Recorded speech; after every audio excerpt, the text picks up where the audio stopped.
아멘. 네. 오늘 우리가 함께 나눌 말씀의 제목은요, 영혼의 찬양입니다. 영혼의 찬양. 찬양에 대한 교리와 그리고 찬양에 대한 논문과 찬양에 대한 책들은 이 시중에 많이 나와 있습니다.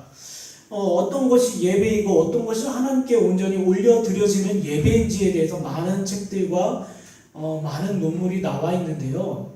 근데 그 중에 우리가 가장 기억해야 될 것은요, 우리 찬양은요, 바로 영혼의 찬양을 하나님 앞에 올려드려야 된다는 거예요. 영혼의 찬양. 우리가 그냥 입술로만 할 수도 있습니다. 그러나 성경에서 말하는 찬양은요, 우리 마음과 우리 영혼을 담은 찬양이라고 이야기하고 있습니다.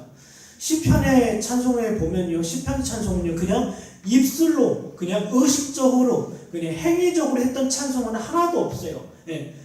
저자가 고난 중에 그리고 갈급함 중에 가난한 마음을 품고 하나님 앞에 간절히 외쳤던 찬송들이 바로 시편 찬송입니다. 다시 말씀드리자면 영혼의 찬양이라는 것은 무엇이냐면 마음의 찬양이에요. 우리 믿음의 선배들은 마음과 영혼을 하나로 봤습니다. 하나로. 동일하게 봤어요. 영혼의 찬양이라는 것은 다름 아닌 마음의 찬양을 이야기합니다. 우리가 마음과 뜻과 정성을 다하여 주 너희 하나님을 사랑하는 것 같이 우리가 하나님 앞에서 마음과 영혼을 다해서 하나님 앞에 올려드리는 것을 바로 영혼의 찬양이라고 이야기를 합니다. 제가요, 예전에 청소년 사역을 하면서 느꼈던 건데, 청소년들이 예배 가운데 나와서 찬양을 합니다. 그런데 어떤 아이들은 뒤에서 핸드폰을 하고 잡담을 하고 자기들끼리 떠들고 이야기를 합니다. 혹시 찬양을 한다 하더라도 그 영혼들 가운데 마음이 우러나서 진심으로 하나님을 높이고자 하는 마음이 있는 것이 아니라 그냥 리듬에 즐거워서 그 곡조가 좋아서 그냥 감정적으로 부르는 찬양들이 대부분이었어요. 그런데 그런 지체들이 하나님의 말씀이 그의 심령 가운데 들어가고 하나님의 말씀을 통하여 마음 가운데 은혜가 있자 그들의 태도가 바뀌기 시작했어요. 찬양을 할 때, 예배를 할 때 그 마음에 우러나와서 마음과 영혼으로 하나님 앞에 올려드렸다는 거예요. 다 같이 그냥 예배 자리에 나와 있다 해서 하나님 앞에 마음의 찬송을 부르는 것이 아니라 영혼의 찬송을 드리는 것이 아니라 그의 심령 가운데 은혜가 없다면 입술로 그냥 떠들고 끝나버릴 수 있다라는 거예요. 입술로 그냥 찬양하는 시간이니까 예배 자리 가운데 나왔으니까 그냥 찬송하고 찬양 부르다 끝나버리는 거예요. 그런데 그 지체들 가운데 은혜가 임하니까, 은혜가 부어주시니까, 은혜 위에 은혜가 임하니까 그들의 태도와 그들의 자세가 바뀌었다는 거예요. 여러분, 우리 누가복음 1장 27절과 28절 제가 한번 읽겠습니다. 다윗의 자손 요셉이라는 사람과 약혼한 처녀에게 이르니 그 처녀의 이름은 마리아라. 그에게 들어가 이르되 은혜를 받은 자여 평안할지어다 주께서 너와 함께 하시도다 하니 무엇입니까? 오늘 우리의 본문에 보면요, 마리아의 찬가가 나옵니다. 마리아의 찬송이 나와요. 그런데 마리아가 찬송을 부르기 이전에 무엇입니까? 은혜를 받았다라는 거예요. 은혜를. 사랑해요, 여러분. 은혜를 받은 사람은요, 하나님 앞에 마음과 그 영으로 하나님 앞에 올려드릴 수 있다는 거예요. 여러분, 은혜가 없다면요, 결코 하나님 앞에 영혼의 찬송을 드릴 수 없습니다. 영혼의 찬송을 드릴 수 없어요. 습관적이게 되고요, 무감각하게 되고요, 그냥 마음 가운데 아무런 생각 없이 하나님 앞에 올려드릴 수도 있다는 겁니다. 마틴 로이드 존스 목사님이 이런 얘기를 한 적이 있어요. 내가 일생 살아가면서 과연 하나님 앞에 내 마음과 영혼을 들여서 예배한 적이 과연 몇 번 있었을까? 내가 일상 가운데 하나님을 찬송하고 하나님을 부를 때 내 마음에 과연 하나님 앞에 마음과 영혼을 담아서 하나님 앞에 예배한 적이 과연 몇 번이나 있었을까라고 회고한 그 책을 읽어봤습니다. 회고한 내용이 있더라고요. 그럼 우리도 한번 생각해 봤으면 좋겠습니다. 내가 모태신앙으로 자라와서 나의 삶과 나의 일생이 습관적이고 일상적인 찬송이라면 과연 내가 하나님 앞에 몇 번이나 예배를 드렸을까? 무감각하게, 무의식적으로 그냥 마음의 습관적으로 관념적으로 예배하지는 않았을까라는. 여러분, 이 시대는요, 중요한 건 습관화됐다는 거예요. 습관화됐다는 것은 무엇입니까? 마음이 굳어졌다는 거예요. 무감각해요. 감각이 없는 상태라는 거예요. 우리 마태복음 11장 16절에서 17절 이런 말씀이 있습니다. 이 세대를 무엇으로 비유할까? 비유하건대 아이들이 장터에 앉아 제 동물을 불러 이르되 우리가 너희를 향하여 피리를 불어도 너희가 춤추지 않고 우리가 슬피 울어도 너희가 가슴을 치지 아니하였다 함과 같도다. 마치 이것과 같아요. 네, 습관적이게 됐어요. 마음이 굳어졌습니다. 그냥 관념적으로 바뀌었어요. 네, 노래를 불어도 춤추지도 않고요. 가슴을 슬픈 이야기를 해도 가슴을 치지 않아요. 하나님 앞에 나아가서 우리가 기뻐하며 노래하지 않고 하나님 앞에 나아가서 우리 가슴을 치지 않는 이 상태가 무엇입니까? 습관화됐고 관념적으로 바뀌었다라는 거예요. 하나님을 알지만 하나님을 영화롭게 하지 못한 상태에 이르렀다라는 거예요. 여러분 그것이 심각한 문제라는 겁니다. 문제. 우리가 하나님을 높일 때 마리아와 같이 은혜를 받아 그 은혜로 말미암아 영과 진리로 하나님 앞에 찬송을 높이는 것이 아니라 습관적으로 예배해야 되니까 가정 예배 드리라 했으니까 습관적으로 관념적으로 예배한다면 그 예배를 그 찬송을 하나님께서 받아주시지 않는다라는 거예요. 그렇다면 오늘 우리 마리아의 찬가를 통하여 영혼의 찬양이 무엇인지 진짜 우리 마음과 우리 중심에서 하나님을 생각하며 기억하며 우러러 나오는 찬송과 찬양이 무엇인지 우리 한번 생각해 봤으면 좋겠습니다. 우리 본문 46절과 47절이 있는데요. 본문 46절과 47절 우리 함께 읽어보도록 하겠습니다. 시작. 마리아가 이르되 내 영혼이 주를 찬양하며 내 마음이 하나님 내 구주를 기뻐하였음은 여기 보면요. 마리아가 이렇게 찬양을 합니다. 마리아가 은혜를 입어 내가 주를 찬양하는데 내 영혼으로 주를 찬양하며 내 마음으로 주를 기뻐합니다라고 이야기하고 있어요. 마음으로. 여기 보면 마리아의 찬가는요. 마리아의 찬송은 세 가지로 나눕니다. 자기가 그냥 부르고 싶은 대로 하나님 앞에 찬양하는 것이 아니라 첫 번째 찬송은요. 구원의 하나님을 높여요. 구원의 하나님을 찬송합니다. 첫 번째는. 그리고 두 번째는요. 공의와 사랑의 하나님을 찬양합니다. 그리고 세 번째는 섭리의 하나님을 찬양합니다. 요 세 가지예요. 첫 번째는 뭐라고요? 구원의 하나님을 찬양합니다. 그 두 번째는 공의와 사랑의 하나님을 찬양합니다. 그리고 세 번째는 섭리의 하나님을 찬양합니다. 그런데 공통점이 있어요. 마음과 영으로 찬양을 한다는 겁니다. 사랑하는 여러분, 우리가요 종교의 옷은요 누구나 입을 수 있어요. 종교의 옷은. 여러분 요즘에요 제가 전도하다가 이런 사람을 만난 적이 있어요. 제가 전도하니까 저도요 CCM 들어요. 저도 기독교인들이 부르는 찬양을 부릅니다라고 한 청소년을 제가 만났어요. 고등학교 2학년 정도 됐는데요. 자기도요 CCM을 부른다고 얘기해요. 부른다고. 왜 그러냐 그러니까 뭔가 CCM이나 기독교 음악이 뭔가 자기 마음을 울리고 자기 마음 가운데 뭔가 위안과 위로가 된다고 해서 자기도 즐겨 부르고 즐겨 듣는다라고 얘기해요.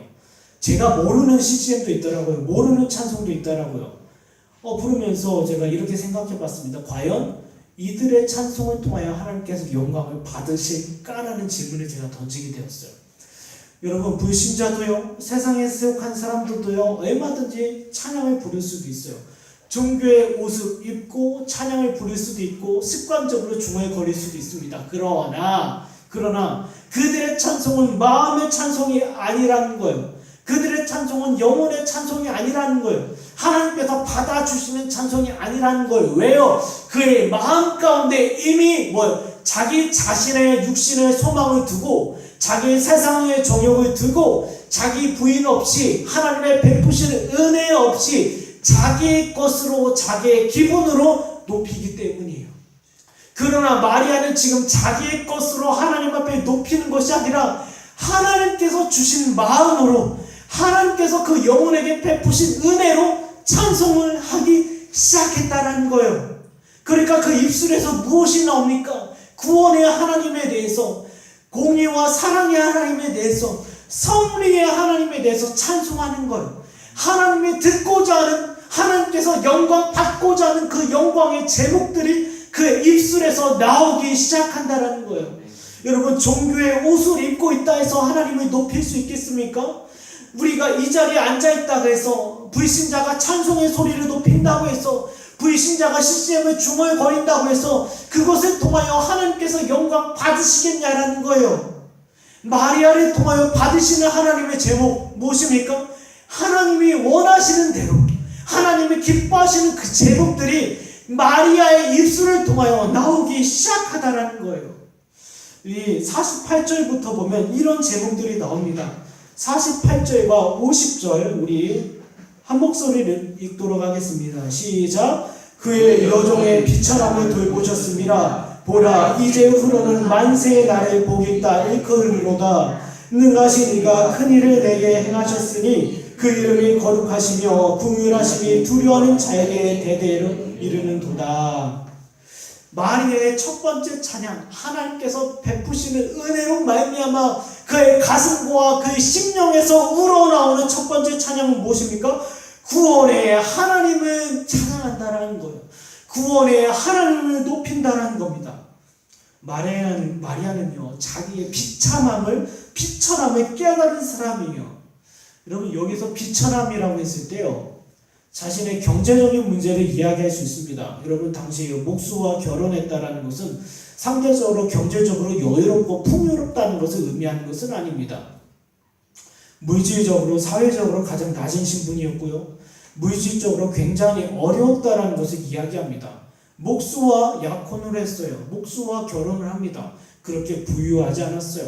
그런데 자기 자신의 지층에서 나는 비천에 이르렀다라고 이야기한다는 것은 단지 경제적이고 사회적인 문제를 통해서 나는 비천합니다라고 이야기하는 것이 아닙니다.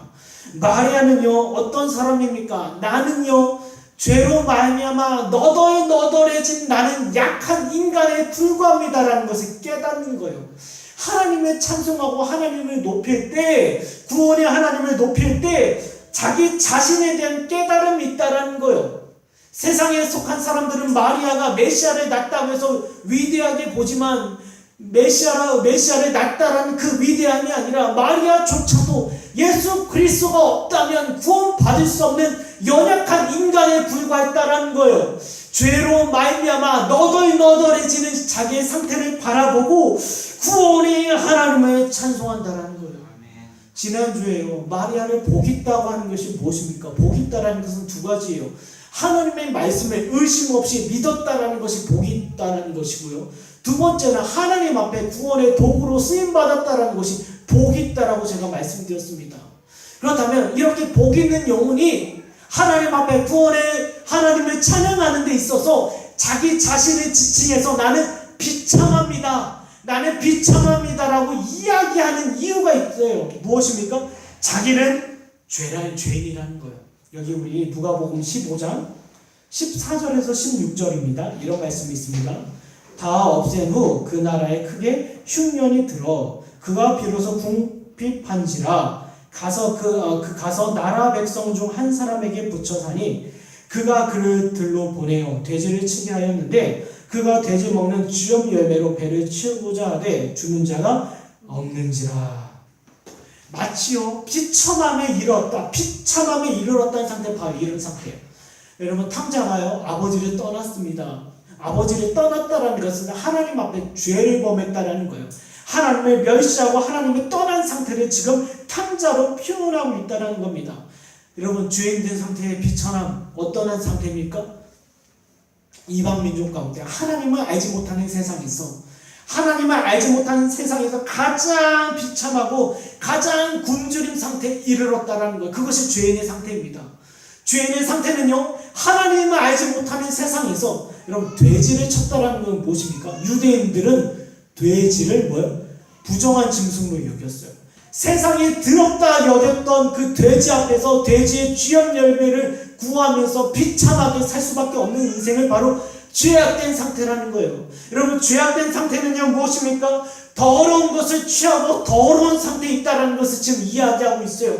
마치 탕자와 같다라는 겁니다. 마리아는 바로 이러한 상태를 깨달았다라는 거예요. 나는 탕자와 같이 더러운 것을 취했고 더러운 가운데 빠져있고 하나님을 알지 못하는 세상에서 아무런 보살핌과 돌봄 없이 살았다는 것을 이야기하는 거예요. 내가 하나님 앞에서 죄인으로 세상 그 어디에서 돌봄을 받지 못한 이 상태를 구원의 하나님의 나를 돌보셨다는 거예요. 마치 탕자를요 그 자리에서 건질 수 있었다는 것은 무엇입니까? 아버지의 집이요.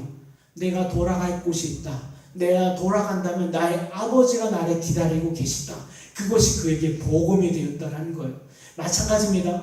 마리아와 같이 나는 비참함에 처해 있습니다. 비천함에 처해 있습니다. 나는 죄로 말미암아 너덜너덜해졌는데 이런 상태를 건질 수 있는 유일한 분은 바로 하나님이십니다라고 그 구원의 하나님을 찬송하는 거예요. 하나님께서 나를 건지시는 데 있어서 나의 공로는 조금도 없다라는 거예요. 여기 보면 능하신 이가 나를 건졌다라는 거예요. 세상 그 어디 요셉도 아니고요. 자기 친구 엘리사벳, 자기 친족 엘리사벳도 아닙니다. 정치 지도자, 영적 지도자도 아닙니다. 나를 이 비천한 상태에서 건져내실 수 있는 분은 오직 능하신 이 하나님 외에는 없다는 거예요. 나의 수고와 나의 노력으로 구한 것이 아니라 내가 바랄 수 없는 중에 내가 바라게 되었다는 거예요. 내가 그 구원의 하나님을 높이는 이유는 나를 이 상태에서 건질 수 있는 유일한 분은 바로 하나님이다라는 거예요. 아멘. 그것을 높이기 시작합니다. 그것을 높이기 시작하면서 두 번째 공의와 사랑의 하나님을 찬송하는데 우리 51절에서 53절 읽겠습니다. 본문 51절에서 53절인데요. 함께 읽겠습니다. 시작. 그의 팔로 힘을 보이사 마음의 생각이 교만한 자들을 드셨고 권세 있는 자를 그 위에서 내리쳤으며 비천한 자를 높이셨고 줄이는 자를 좋은 것으로 배불리셨으며 부자는 빈손으로 보내셨도다.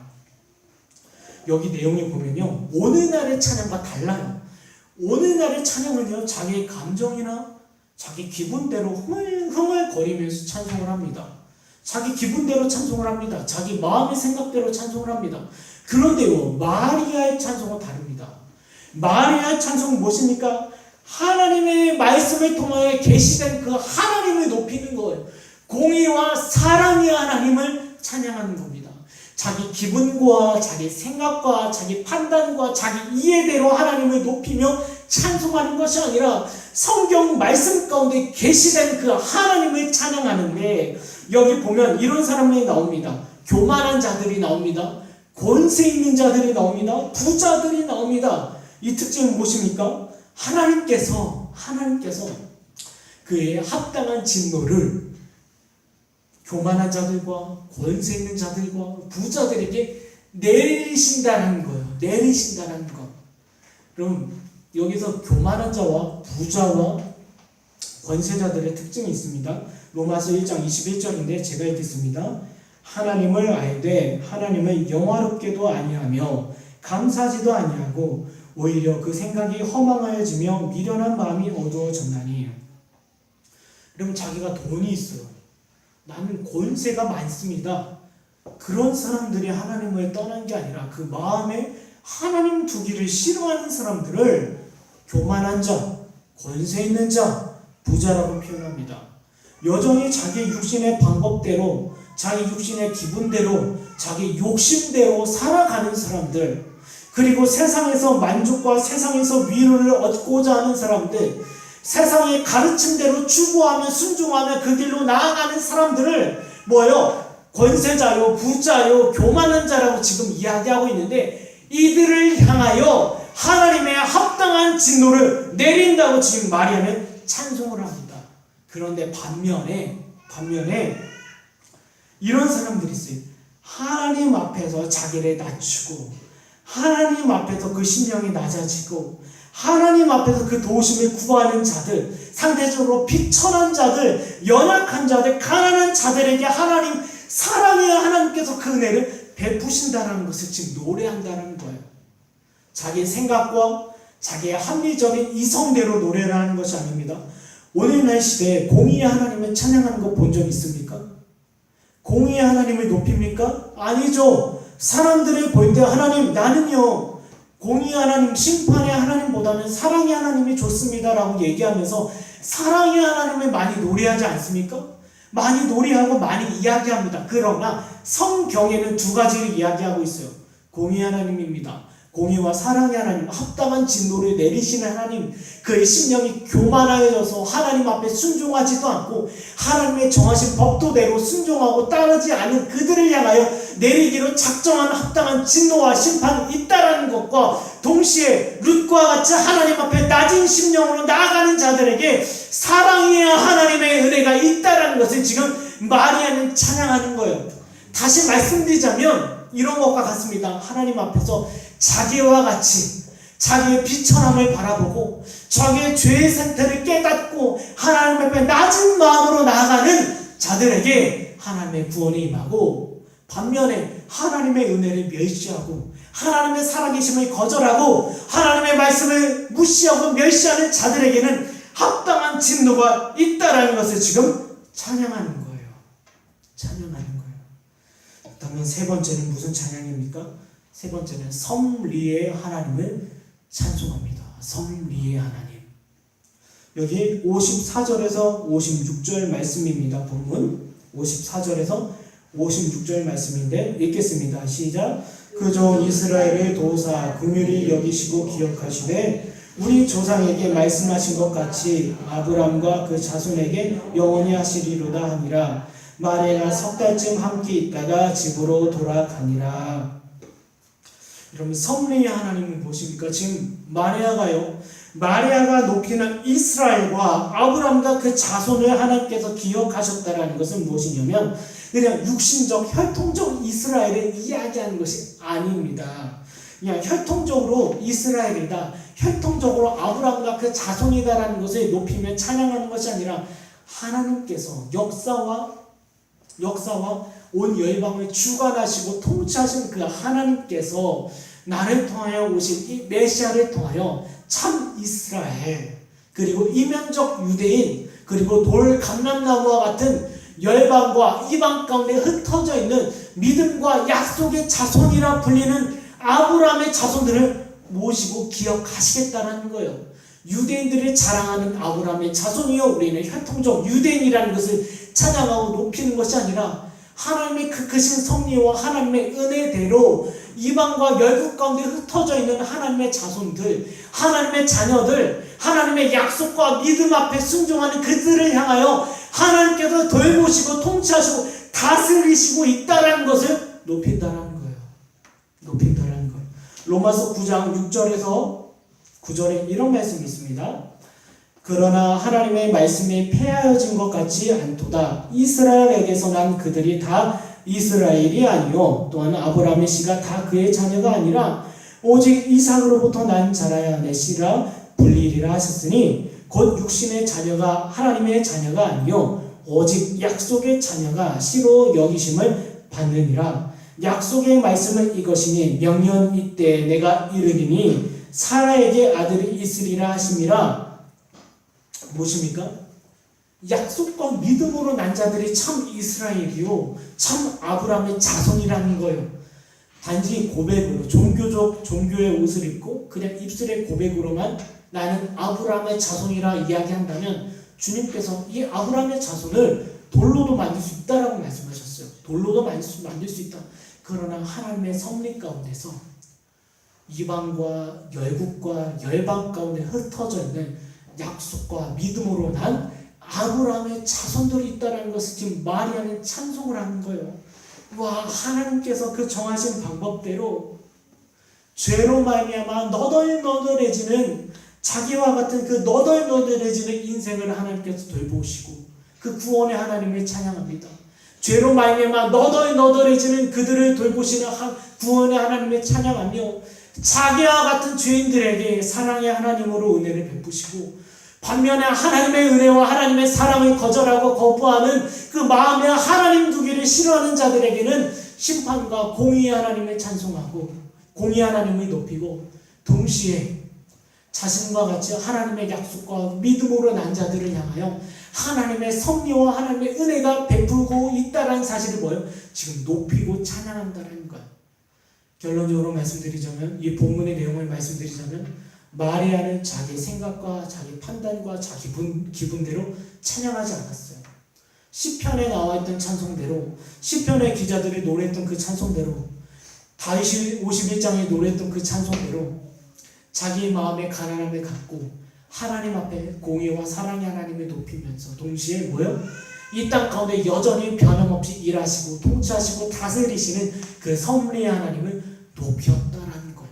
그것이 오늘의 본문의 내용이라는 거예요. 그 마리아의 찬송이야말로 바로 마음과 영혼에서 우러나오는 기쁨의 찬송이었다라는 겁니다. 그렇다면 오늘 이 본문을 통하여 우리에게 주시는 교훈과 가르침이 있다는 겁니다. 찬송에 있어서요, 여러 가지 이야기들이 있습니다. 찬송은 이래야 합니다. 이런 방법대로 이야기해야 합니다. 그런데요, 웨스트민스터 신앙고백서에서 가장 먼저 이야기하고 있는 찬송의 방법이 있어요. 그것은 무엇입니까? 바로 심령이 낮은 상태에서, 마음이 낮아지고 겸손한 상태에서 하나님을 높인다라고 이야기합니다. 도르트 신조에서도 이야기하고요, 하이델베르크에서도 이야기합니다. 우리가 하나님을 높이고 찬양할 때 우리의 기본적인 마음의 가짐이 있다는 것이 낮고 낮은 심령이라는 것, 그것이 낮아지는 심령이라고 얘기합니다. 마음이 높아져서 그 심령이 교만한 상태에서 하나님 앞에 높이는 것이 아니라 마음이 낮아져서 나의 영혼을 돌보시고 나의 생각과 마음을 지키시는 그 하나님 앞에 겸손히 엎드려지는 거예요. 여기 시편 18편 28절에 이런 말씀이 있습니다. 주께서 나의 등불을 켜시며 여호와 내 하나님이 내 흑암을 밝히시리이다. 밝히시리이다. 제가 몇 주 전에 이런 사람을 만났습니다. 자기 자녀가요, 아직 돌은 안 됐어요. 한 몇 개월 있는데 태어나자마자 문제가 생겨가지고 병원에 계속 입원해 있습니다. 어린아이예요. 아직 돌도 안 됐어요. 정말 어린아이입니다. 부모 입장에서 마음이 얼마나 어렵고 가난하겠습니까? 그리고 또 어려운 일이 또 겹쳐서 또 닥쳤어요. 자기 자녀가 어려운데도 경제적 문제와 그리고 집안의 문제가 또 어려움이 닥쳤습니다. 어려움이 닥쳤을 때 그의 심령의 그 마음의 영혼의 상태는 말로 이루 말할 수 없어요. 제가 만나봤을 때도 이루 말할 수 없었어요. 그러나 그의 심령을요, 하나님께서 낮아지게 하셨어요. 낮아져서 이 세상 어디에도 나를 건져낼 뿐은 없다. 나의 영혼의 등불은 바로 하나님이십니다를 인정하고 찬양하고 고백하게 그 영혼을 만드셨다는 거예요. 하나님은 그 상황 가운데 받아주신다는 겁니다. 우리의 찬송을 받아주신다는 거예요. 여러분, 우리의 삶 가운데 여러 가지 말 못할 문제들이 있어요. 우리에게 차마 말 못할 문제들이 있고요. 우리가 정말 어렵고 수고하는 상황 가운데 놓여 있습니다. 그 상황 가운데 그의 심령이 낮아져서 마치 비로소 그 가운데서 상처나지 하나님, 나를 이 땅에서 건져낼 분은 오직 하나님 외에는 없다라는 사실로 하나님 앞에 나아갈 때 그 찬송을 받아주신다는 거예요. 창세기에서 요한계시록까지 그 누구도 마음 가운데요, 넉넉한 가운데 있는 사람이 없었습니다. 야곱의 고백처럼요, 험악한 세월을 보냈던 사람들이에요. 여러분 보세요. 성경 어디에도요, 잘 먹고 잘 살면서 여유롭게 풍요롭게 기쁨 가운데 살았던 사람이 한 사람도 없습니다. 그 마음의 기쁨과 위로를 어디로부터? 다 위로부터 찾았다라는 거예요. 위로부터. 내 상황과 내 현실과 내 모든 상황이 이러합니다. 하나님, 이러한 상황 가운데 하나님을 높이고 하나님을 찬양하고 나의 영혼의 등불이신 하나님을 인정하고 나아갔던 그들이 하나님으로부터 위로를 받고 하나님으로부터 만족을 받고 하나님으로부터 그 마음의 기쁨을 누렸을 때 진정한 찬송과 영혼의 찬양이 그 자리에 있었다라는 거예요. 우리가 누리고 싶은 거 다 누리고 우리가 하고 싶은 거 다 하고 우리가 생각하고 우리가 판단대로 일이 잘 풀리고 그 가운데서 우리가 영광을, 여러분 우리가 간증들 많이 듣지 않습니까? 간증들을 듣다 보면 다 이거예요. 내가 이렇게 기도하고 내가 이렇게 품었는데 하나님께서 이렇게 이루어 주셨다. 물론 그것도 하나님께 영광 돌릴 수 있겠지만 하나님께서요 진짜 받으시는 영광은요, 바세바 사건을 통하여 다윗의 심령이 가난하고 낮아졌을 때 비로소 하나님께서 다윗을 통하여 영광을 받으시는 거예요. 또한 다윗은 그 상황 가운데서 하나님으로 말미암아 영광을 받는 거예요. 위로를 받는 거예요. 어떤 내 문제가 있습니다. 제게 어떤 문제가 있어요. 이 문제를 해결해 주심으로 말미암아 하나님께 영광을 돌리는 것이 아니라 그 이전에 이 문제를 바라보면서 내가 하나님 외에는 이 문제를 해결할 분이 없다라고 인정하며 나의 마음이 가난한 심령대로 하나님 앞에 나아갔을 때 하나님께서 영광 받으신다는 거예요. 그리고 비로소 유일하시고 상천하신 하나님, 그 하나님, 나를 이 땅에서 건져낼 분이 하나님 외에 없다는 사실을 깨닫고 높일 때 그 하나님의 위로가 그에게 있다는 겁니다. 여러분, 마리아의 심령이 어땠습니까? 부했어요? 기뻤어요? 만족스러웠어요? 아니죠. 비천했다라고 얘기해요.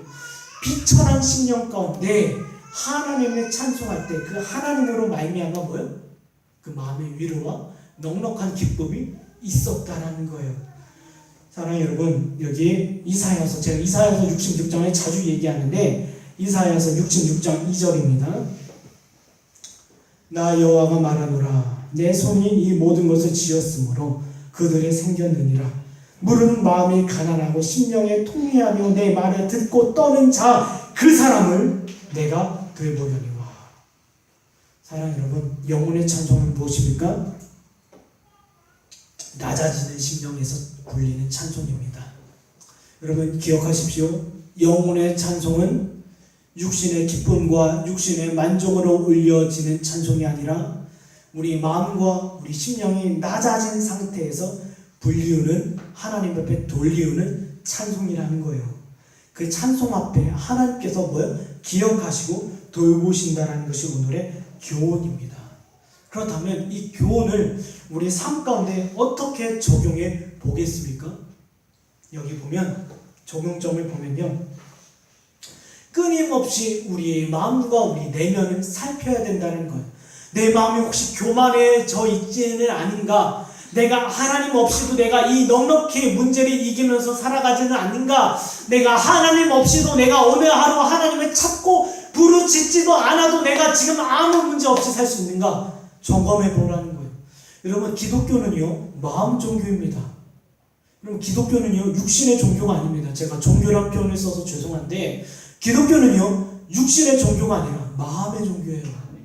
우리 내면과 우리 마음과 우리 영혼을 살펴보는 것이 바로 기독교라는 겁니다. 이런 것이 바로 교회라는 거예요. 이 종교입니다. 이 기독교가 마음의 종교예요. 마음을 살피면서 마음을 찾아보는 것이 바로 수고로운 과정이에요. 내 입술에서 내 마음에서 우러나오는 하나님을 향한 찬송이 없습니까? 그렇다면 우리는 점검해 보셔야 합니다. 내 마음의 상태가 바로 드러나는 거예요. 내가 일상 가운데 나의 삶 가운데 하나님을 높이는 찬송이 없다. 내 마음으로 드려지는 찬양이 없다. 문제라는 겁니다. 여기 보세요. 창세기 17장 17절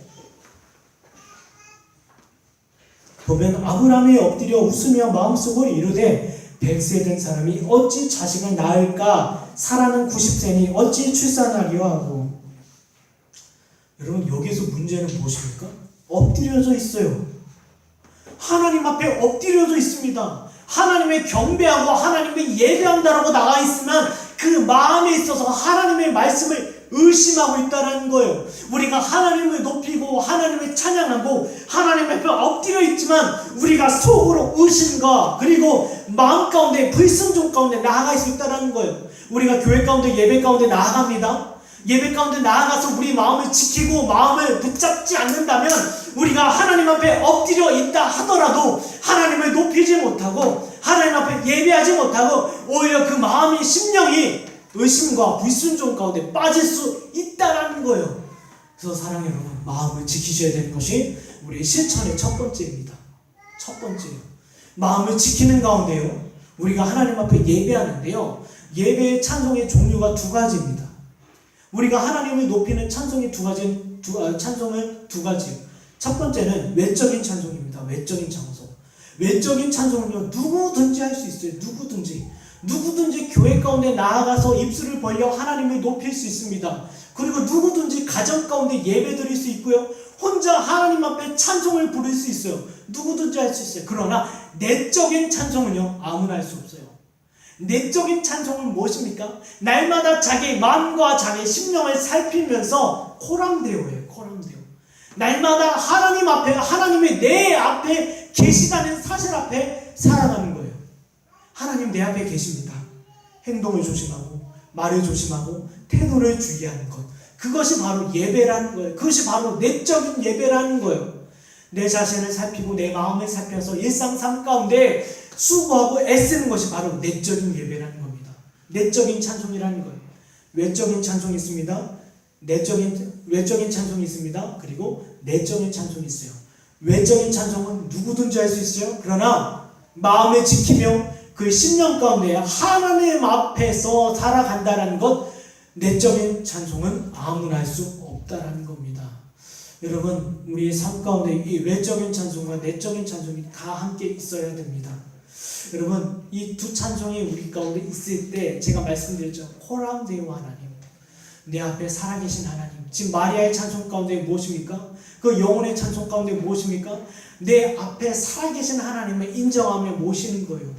예수 그리스도가 십자가 앞에 못 박혀 죽는 그 상황 가운데 내 앞에 계신 그 하나님을 인정하고 모시는 것이 바로 진정한 영혼의 찬송이라는 거예요. 여러분 삶 가운데 여러 가지 일들이 비일비재합니다. 수시로 찾아옵니다.